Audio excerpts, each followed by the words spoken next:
Hey, I'm excited for you to be with us today. Welcome to HazMat Ops Training.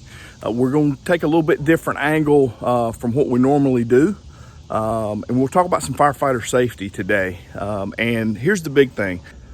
From the time we exit the structure, anything we touch is going to be contaminated. We're a walk-in hazmat call because of all the contaminants that are in that vapor, the smoke, the whatever. Stay tuned. You don't want to miss this. This is going to be a great episode.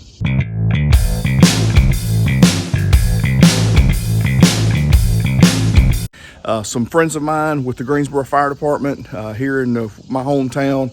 That's actually my alma mater, the agency that I retired from.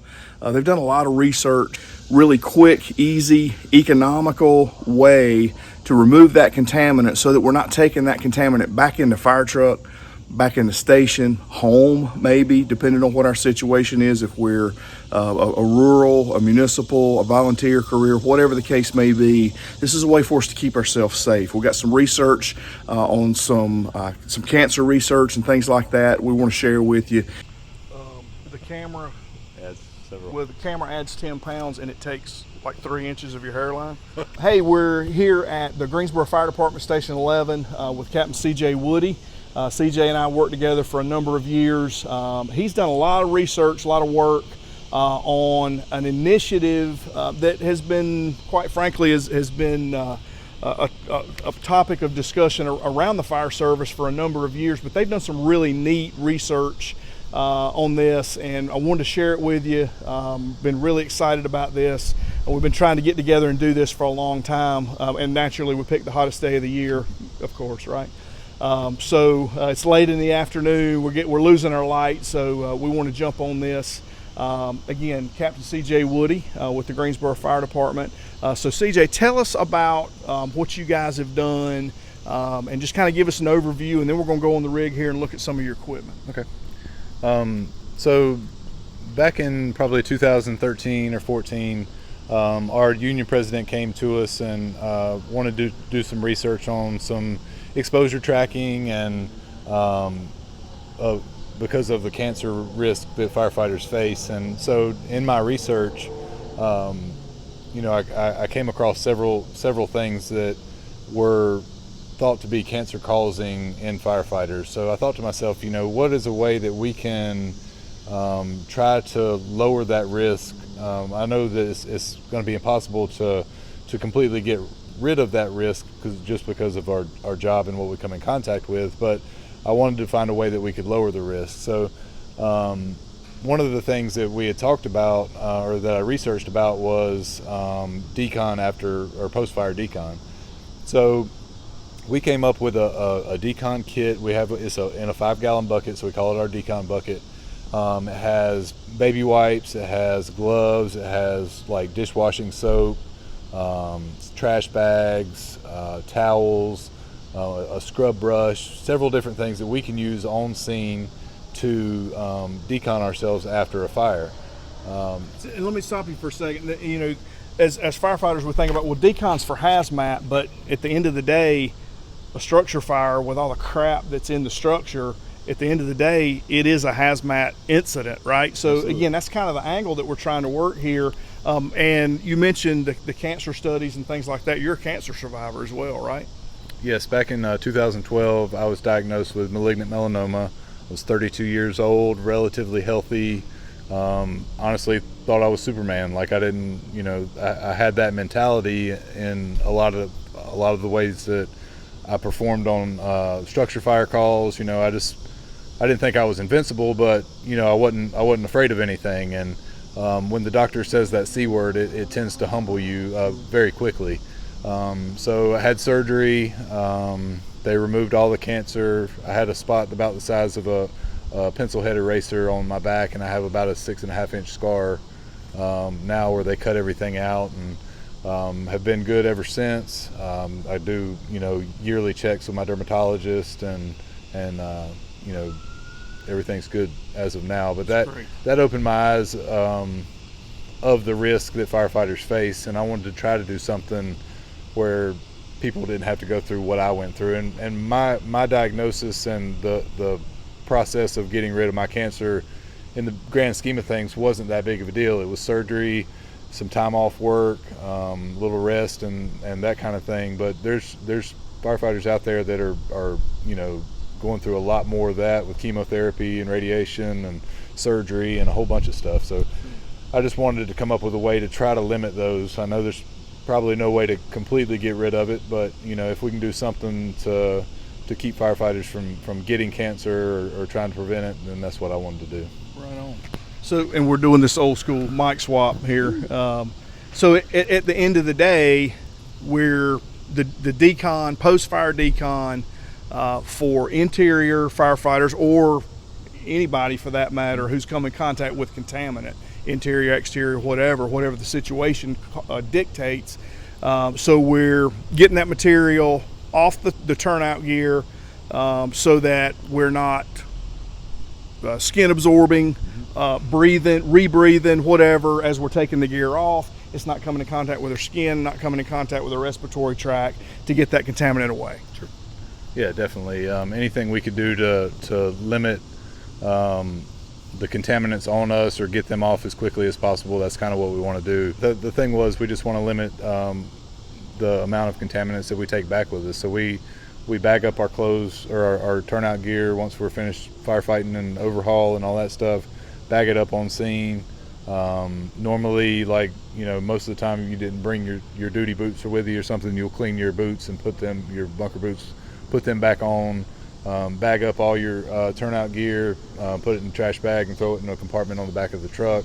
And then we'll wash all of our helmets, our SCBAs and everything on the scene of the fire before we put them back in the cab, just to, again, limit that exposure and limit what we put it back in the truck.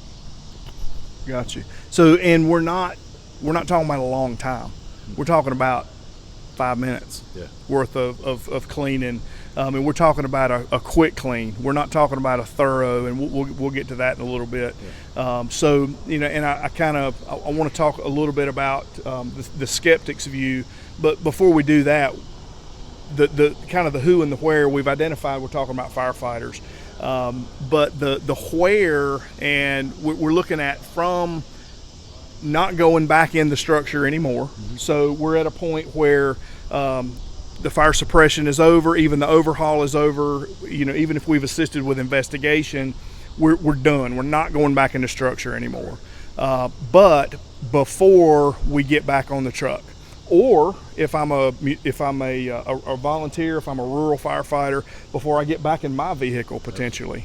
So our audience will be a high number of our audience will be volunteers, rural firefighters that may be coming on a lot of calls in their personal vehicle. So we're looking at doing this so that we don't put it back in the truck. Sure. If we're going back to the station, or we don't put it back in our vehicle to take it to the kids, to take it to other family members, that kind of thing. I know over the years I've taken gear home, threw it in the corner of the garage, waiting on whatever, and the kids are out there riding a tricycle around it. I mean, what was I thinking? Right. So, and we've all done that. We've done that at the station. We put dirty gear back in the trucks, brought it back to the station. We've done it. So trying to get away from that, so that's great. Again, we're really excited to be doing this with you. So a little bit of a skeptic's view, and we've talked about the who, what, when, where, but now kind of the why. You talked about the cancer research that stands on its own. Sure. It's the science is there. There's no reason not to do this, but again, from a skeptic's view, I've been I retired from the fire service. I've been doing this for years, and it hadn't got me yet. Have you heard any of that? Have you heard any of that kind of that skeptic's view? We don't need to do that. It's kind of that's just more work that we got to do. Let's get back to the station, and get back to life. What kind of have you seen any of that?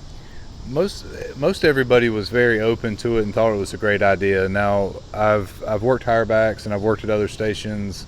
We've rode fires, and I've had to initiate setting up decon. So we haven't made it mandatory at our department yet, but I did have a few that were like, it's too late for me. Some of the 30-year guys that are getting ready to retire, who've been doing this, forever, who, you know, at the start of their careers may have not used air packs at all. You washed your gear once a year, whether it needed it or not. And I mean, that was that was the badge of honor if you had that dirty helmet and dirty gear. I mean, that made you look like a salty firefighter. And I get that. I was naive like that one time. And yeah, absolutely.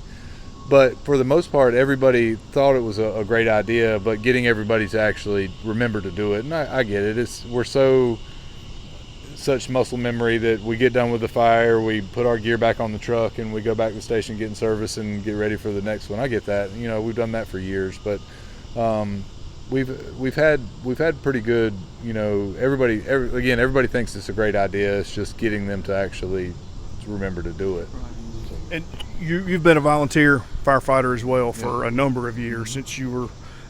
And like a lot of us, you know, we grew up in the fire service, some of us. So for a municipal, it's pretty easy, right? You got a budget, you know, and some of the things that we'll look at with the kit. For a rural fire department, especially those that don't have a lot of, you know, budget in place, they have to do a lot of fundraising, that kind of thing. Some of the things that we're talking about here, and we'll look at the kit, we're talking about things that can be procured at the dollar store.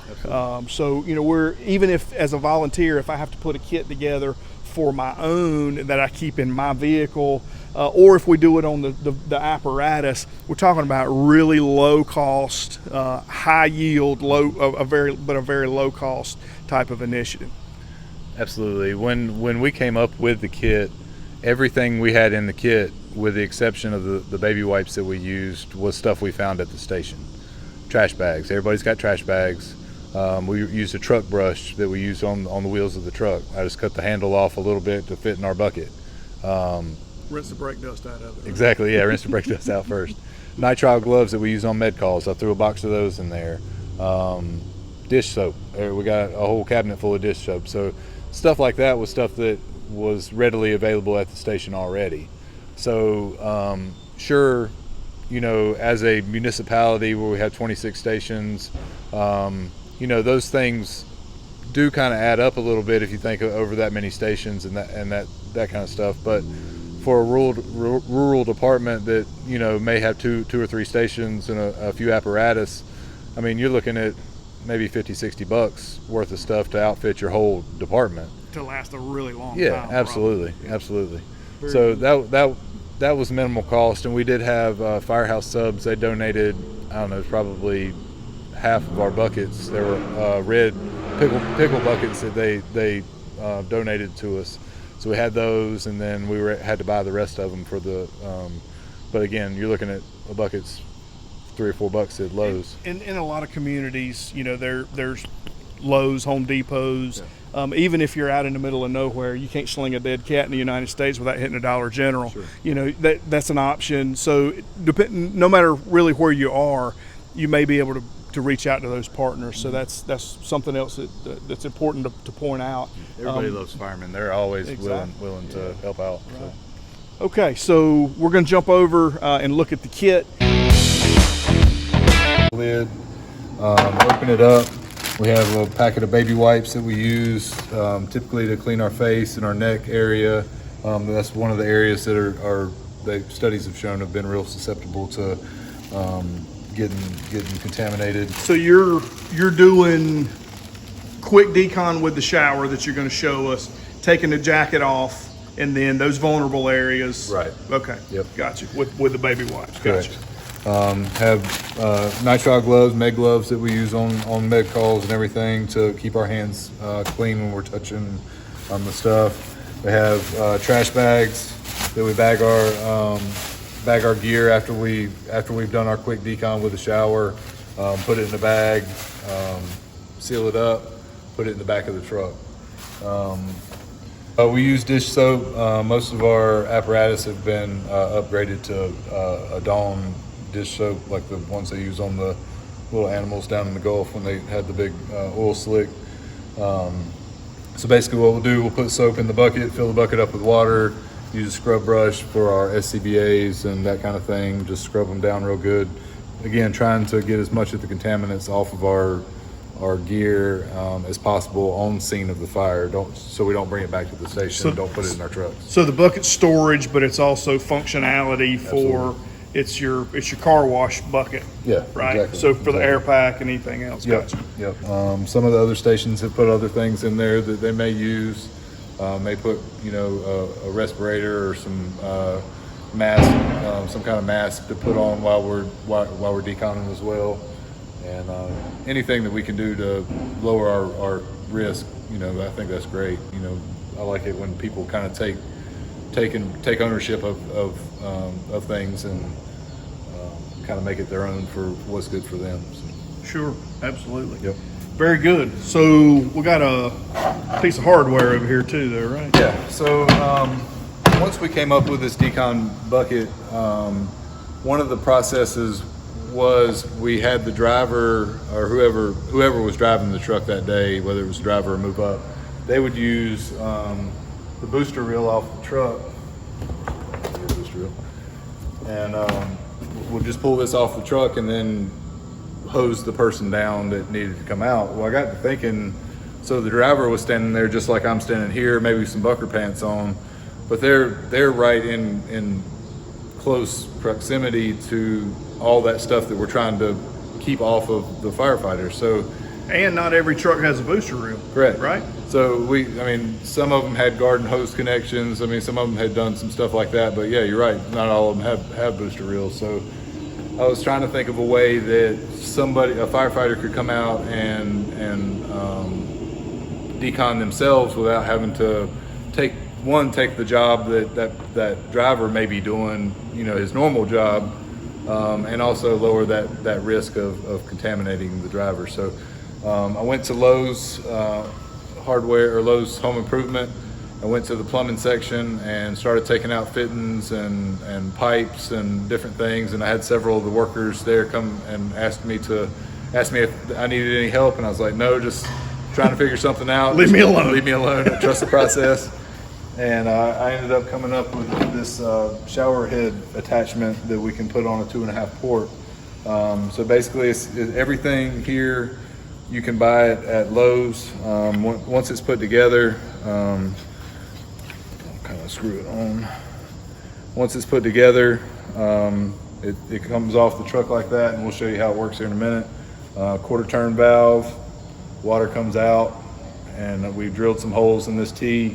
Again, everything from here up came from Lowe's. We had to special order the 2.5 to 3/4 inch hose adapter, but you can find them online. They're about $30. So the whole setup and everything, I think we're about $45 to $50 in the whole thing. If you were to buy it at Lowe's, we had a plumbing supply house in Greensboro that gave us everything for cost, so it ended up saving us about $1,500, I think, $1,700, something like that, if I remember right. You know what I think about when I look at it too, and you'll identify with this from being in the volunteer and the career side. How many fire stations in the United States have about half of that laying around already, right? I'm sure. Yeah. So you may get in it. You're talking about not full retail, but you're talking about if you have to go buy it. Right. So if you already have stuff, you may be in it for a lot less. Yeah, so and that's great. But this is it. Very simple. I wanted something that was fireman proof, because I know how firemen will tear up a anvil with a rubber mallet if you let them. So instead of having a normal shower head, which would have worked pretty good, I just come up with this. I mean, if it drops, it's probably not going to break. And even if it does, you're not out. Correct. Yeah, you go buy a little 90-degree fitting and replace it. And the other cool thing is, if you don't like this design, make it your own. Absolutely. If you find something that works a little bit different and better for you, hey, knock yourself out. That's what this is all about. Information sharing for you to take and make it your own. Absolutely. That's great. One of the problems we did run into when we were designing it, the truck that I was on was just like this truck. Is actually a sister truck to this one. It has the 45 degree 2.5 that comes off. The problem that we run into is if I was to put it on like this, it's going to hit one way or the other, so I had to make it two-piece. But another problem that we ran into was some of our trucks don't have this this port on the back of the truck like this. They're up in the hose bed or something to that effect. So we went around and we got this a 36-inch pipe and put it on the side of the truck, the outlet on the side of the truck, and it does the same thing. So very modular, very adaptable. Yep.